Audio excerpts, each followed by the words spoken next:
అమ్మఒడి పథకం పిల్లలకు నిజంగా ఉపయోగపడుతుందా, పిల్ల తల్లులకు ఉపయోగపడుతుందా, లేకపోతే ఈ 2 సంవత్సరాల నుంచి చదువు అయితే లేదు కానీ ప్రభుత్వం అలా ఇంటికాడ ఉన్న వాళ్ళకి వేసేయడం ఎంతవరకు కరెక్ట్ అంటారు? ఎస్, మీరు బాగా అడిగారు. నేను కొంచెం చెప్తాను చూడండి. అమ్మఒడి నానబుడ్డి అండి. అంటే ఇంకోటి ఏంటంటే తల్లికి ఇంకా అహంకారం పెరిగిపోయింది. తల్లికి వేస్తారు కానీ పిల్లలకి వేస్తలేదు. పిల్ల చేతితో తీసుకుంటలేదు ఆ డబ్బులు. పిల్లలు చేతితో తీసుకునే హక్కు ఎప్పుడు వస్తుంది? అలా అర్హత వచ్చిన తర్వాత. అర్హత ఇంకా రాకుండా నీళ్ళకి తీసుకుని నీళ్ళకి వచ్చి పెట్టేస్తున్నారు. కానీ పిల్ల ఎంత బాధపడుతుందండి? ఏదైనా బుక్స్ కావాలని ఏం కావాలన్నా కొనుక్కుని స్థాయి లేదండి వాళ్ళకి. కానీ అందులో 100%లో 10 మంది కరెక్ట్గా వాడుతున్నారు, కానీ 90 మంది వాడతలేదు. ఎందుకంటే కరెక్ట్ కాదు కాబట్టి. అది యాక్చువల్గా చెప్పాలంటే ఏదన్నా ఒక మంచి ఎడ్యుకేషన్లో పెట్టించండి, మీరు చదివించండి, మీరు చదివించి మీరు అన్నీ పెట్టండి. అంతేకాని మీరే ఎత్తిపెట్టండి డబ్బులు, అమ్మఒడి డబ్బులు మీరేసి ఏం చేద్దామని? అంటే సోమరిపోతులు చేద్దామనా? పనిలోకి వెళ్ళకుండా ఇంక ఇంట్లో పెట్టి ఆ డబ్బులు నెలకు వచ్చేస్తాయి, ఇంకేం అక్కలవద్దు, ఇంట్లోనే కొనండి అంటే ఇంకేం చేద్దామని? ఆయనకు 100 కోట్లు ఉండొచ్చు, మరి లేనోడు 100 కోట్లు లేవుగా. ఆ 10 ఏళ్ళ గురించి తెల్లారులు చూడాలా? సంవత్సరాలు పడే 6 నెలలు 3 నెలలు చూస్తుండాలా? ఈలోగా ఈ 10 ఏళ్ళ గురించి ఇంకో 20,000 అప్పులు చేసుకోవాలా? అయితే ఇక్కడైతే ఒక పేదవాడికే కాదు ఉన్నవాడికి కూడా అయితే పరిస్థితి. ఎందుకంటే ప్రైవేట్ స్కూల్లో ఉన్నవాడు కూడా వేస్తున్నారు. ప్రైవేట్ స్కూల్లో వేస్తున్నారు, ఉన్నవాళ్ళు స్కూల్లో వేస్తున్నారని గురించి కాదండి. నేను చెప్పేది ఏంటంటే టోటల్గా ఈ అమ్మఒడి అనేది పెట్టాడు కానీ దాని తగ్గ ఇంప్లిమెంట్లో సరిగ్గా జరుగుతలేదండి. ఆ ఇంప్లిమెంట్ ఎలా జరుగుతలేదంటే కారణం ఏంటంటే అది తీసుకునే విధానంలో చాలా తప్పులు ఉన్నాయండి.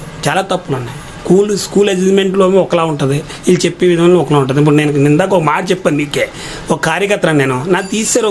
అంతకుముందు సంవత్సరం వేయరు, సంవత్సరం వేయలేదు అంటే పర్లేదు, ఫీజు డబ్బులు కట్టంటున్నారు వాళ్ళు. మరి అందరికి బాగా పెట్టాలి కదా.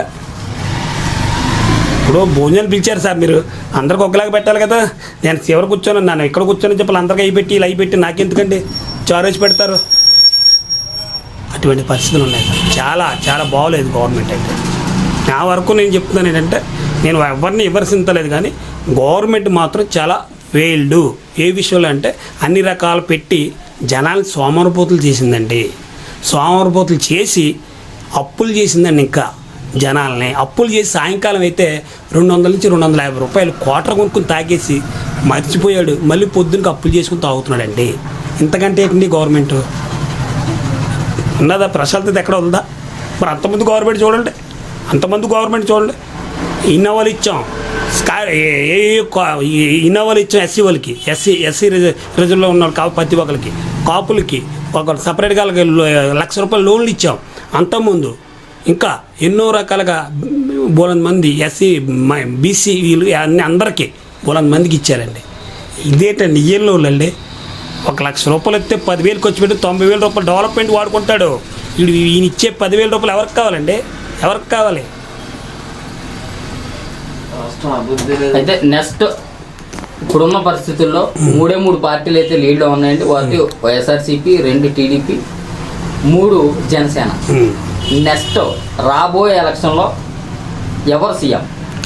అంటే ఎవరు సీఎం అన్న దాన్ని నేను క్వశ్చన్ అంటే వైఎస్ఆర్సీపీ, అదే మన టీడీపీ, ఒక జనసేన అనేది ఎప్పుడు కలెక్ట్తో ఉన్న పార్టీ అండి. అది ఎప్పుడు, ఎందుకంటే అది ఇప్పుడు లాస్ట్ మంత్ చేశారు. కానీ ఇప్పుడు ఎందుకో అంతకుముందు అయింది కాబట్టి ఆతలకు అవకాశం దొరికింది, కానీ లేకపోతే అవకాశం దొరకదండి. కాకపోతే ఏంటంటే ఇక్కడ ఏంటంటే ఎడదీసి పాలింతారంటారు చూసారా, ఆతలోకి అవకాశం వచ్చిందండి. అవకాశం వస్తాం వల్ల అందరి మీద ఇక్కడండి. అది ఇలా 4 ఏళ్ళు ఇలా 5 ఏళ్ళు ఉంటే ఆతలోకి అవకాశం ఇవ్వం కదండి మనం. అలా ఏంటంటే తీసుకొచ్చి పెట్టారు, ఇప్పుడు అందరి మీద ఇది అంటారు. కానీ నెక్స్ట్ గవర్నమెంట్లో సీఎం ఎవరన్న దాని గురించి అది ప్రజలు నిర్ణయిస్తారు, కానీ మనం అనుకోకూడదండి అన్నమాట. మనం అనుకోకూడదు. కానీ ఎవరు గొప్ప అనేది జనంలో ఆల్రెడీ ఫ్యాన్లా తిరుగుతుందండి. ఎలా ఏ ఫ్యాన్లా తిరుగుతుంది? మళ్ళీ మీరు వైఎస్ఆర్పీ ఫ్యాన్ అనుకోకుండా తప్పది. ఎందుకంటే ఆల్రెడీ విజన్ ఉన్న నాయకుడు అనేది ఒక ఆల్రెడీ జనంలో ఒక ముద్ర అడిపోయిందండి. ఎవరండి? ఇది చంద్రబాబు నాయుడు గారు. ఎందుకని? హైదరాబాద్ని డెవలప్ చేయడం, ఐటీ రంగంలో డెవలప్ చేయడం, ఎన్ని రకాలుగా డెవలప్ చేశాడు. ఎంతోమందికి ఉద్యోగాలు ఎన్నో రకాలుగా అదే విజన్తో ఇక్కడికి వచ్చాడు. ఎన్నో తెచ్చాడు. సెల్ ఫోన్ కంపెనీ తెచ్చాడు. ఎన్నో అనంతపురంలో చాలా కంపెనీలు. ఈరోజు మళ్ళీ నెక్స్ట్ ఈసారికి వచ్చి ఉంటాయినా బంగారం అయిపోయినండి మన రాష్ట్రం. అటువంటి రాష్ట్రాన్ని బొబ్బు పాలు చేసి మొత్తం ఎందుకు పని చేయకుండా చేశారండి వీళ్ళు. ఎందుకు పని చేయకుండా అప్పుల పాలు చేసి ఈరోజు ఎవరికి మనశ్శాంతి లేకుండా చేస్తున్నారండి. ట్యాక్సులు, డబ్బులు లేకపోతే ట్యాక్సులు. ఎలా ట్యాక్సులు మళ్ళీ నెలలో? పెట్రోల్ మీద ట్యాక్సులు. అదే పెట్రోల్ ఎంతనే పెంచేస్తున్నారు. ఇంకో ట్యాక్స్ ఏంటండి?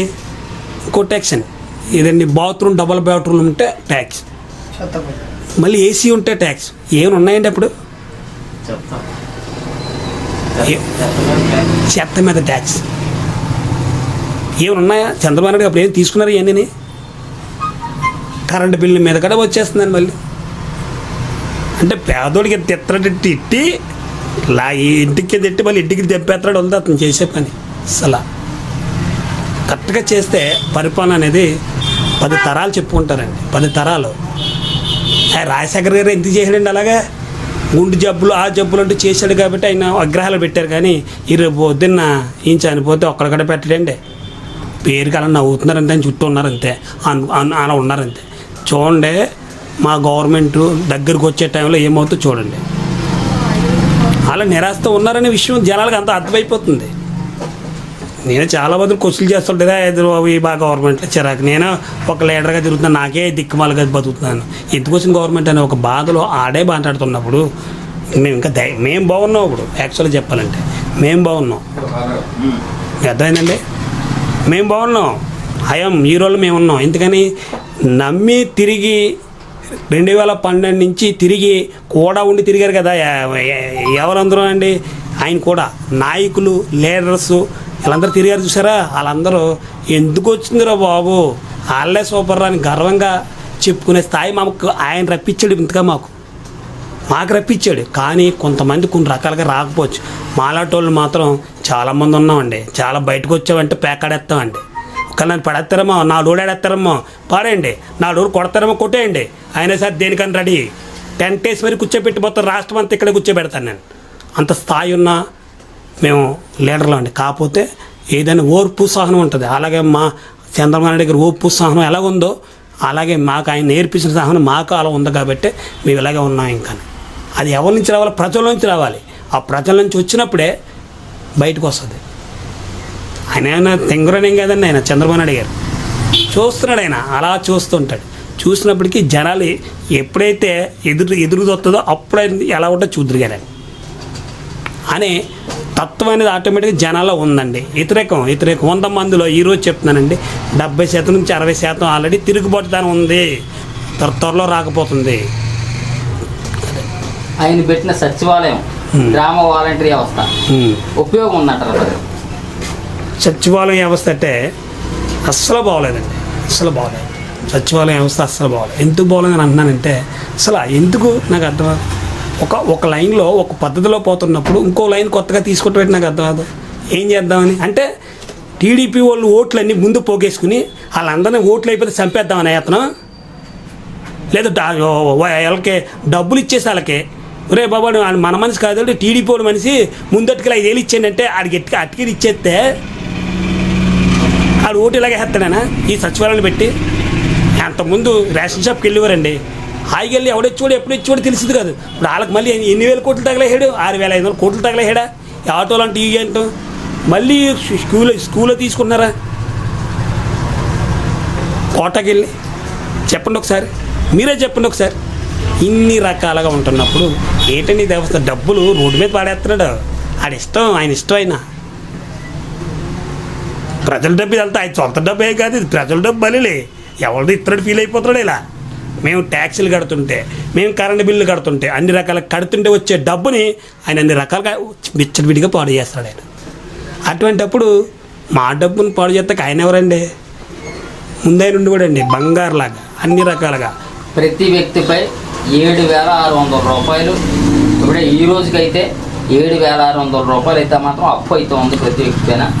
దీనిపై 7,600 ఒక్కో హెడ్ మీద ఉందండి కంపల్సరీ. ఎందుకు ఉందని చెప్పి మీరు అప్పుడే ఆయన వచ్చి ఎన్నాళ్ళు అయిందండి? 60 నెలలు అయింది. ఈ 60 నెలల్లో ఎంత అప్పు అయిపోయిందండి? అప్పుడే అంత అప్పు ఏం డెవలప్ చేయడు ఈయన. ఆ డెవలప్మెంట్ కనపడాలి కదా. పోనీ దీనివల్ల ఇది కట్టాను బాబు, దీనివల్ల ఇది చేశాను బాబు అనేది డెవలప్ కనపడాలి కదా.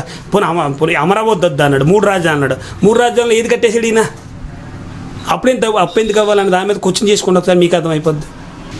అంతేగానండి, అంతా ఒక సుళ్ళు బుళ్ళు మాటలు అనేది జరుగుతున్నాయి సార్. మమ్మల్ని అనేవారండి గ్రాఫిక్స్తో జరుగుతుంది రాజధాని అనేవారు, కానీ ఇక్కడ సొల్లుతోని ఒక పబ్లిసిటీతోని చేసుకున్నాడే నేను. గవర్నమెంట్ ఏం లేదని, గవర్నమెంట్ ఏం జీరో.